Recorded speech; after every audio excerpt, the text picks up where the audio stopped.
Magandang umaga po sa inyong lahat. Ito po ang sitwasyon ngayon sa ilog namin ngayon. Wala nang katubig-tubig ngayon, no?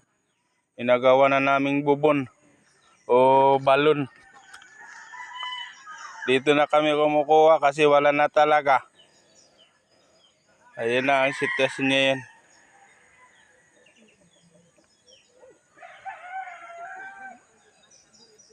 Talagang nagkakaubusan na. Ayun, yun dati dyan, daluyan yan ng tubig papunta ron pababa. Ayun, wala na talaga. Ayun o, yung tubig na yan, yung dyan sa may puno, wala na.